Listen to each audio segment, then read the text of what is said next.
I'm TJ Waters, and welcome to a special Oscar Week edition of Agents of Influence.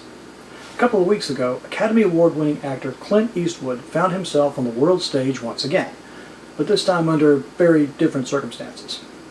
Eastwood is the chairman of the Monterey Peninsula Foundation, raising millions of dollars for charity every year through their sponsorship of the PGA's Pebble Beach National Pro-Am Golf Tournament. Now, it was the night before the big event, during the annual Volunteer Appreciation Party, when the tournament director started choking on an appetizer. The 83-year-old Eastwood quickly moved around and lifted this 200-pound man up 3 times using the Heimlich maneuver, finally dislodging a piece of cheese from his throat. A very grateful Steve John has been generous in praising Eastwood for saving his life. Eastwood, to his credit, however, credits the Heimlich maneuver, which he learned years ago, but had never actually used until that night. It was an auspicious timing.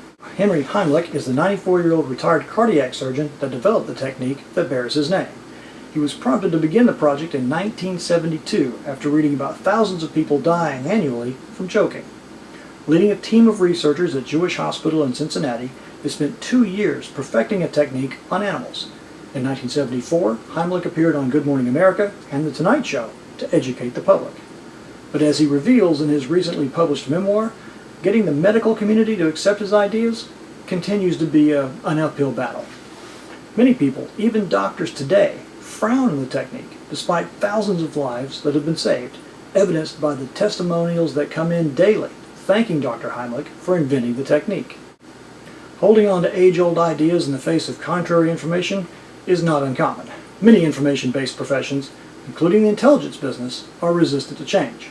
New thinking, new techniques, newly discovered reasons of causality challenge the status quo.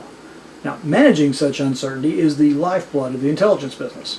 While we'd like to think that doctors would be above such petty issues, that's not always the case. In 1847, an Austrian obstetrician named Dr. Ignaz Semmelweis proposed that medical students were transmitting what he called cadaverous particles on their hands from the autopsy room to the patients in the maternity ward.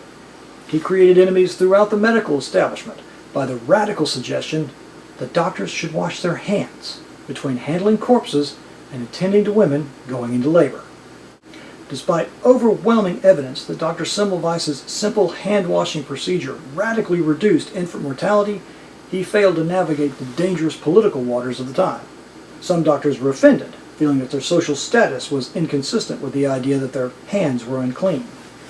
It wasn't until 20 years after Dr. Semmelweis's death that Louis Pasteur was able to fully describe what was happening with his germ theory of disease transmission. And with that, doctors finally were forced to accept that Dr. Semmelweis had, in fact, been correct.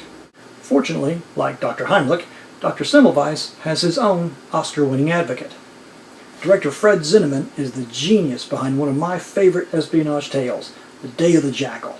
He is now a household name due to Academy Award-winning films like From Here to Eternity and A Man for All Seasons, but even his biggest fans are largely unaware that his first Oscar was for a film called That Mothers Might Live, the short documentary he did on fellow Austrian Ignaz Semmelweis that won the 1938 Oscar for short documentaries.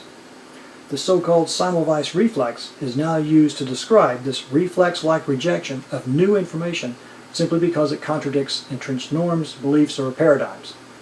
2 Vienna-born physicians and 2 Oscar-winning Hollywood veterans, separated by 150 years of history, are still trying to tell us that evidence and analysis, not personal bias, should be what we base our decisions on. Something to think about.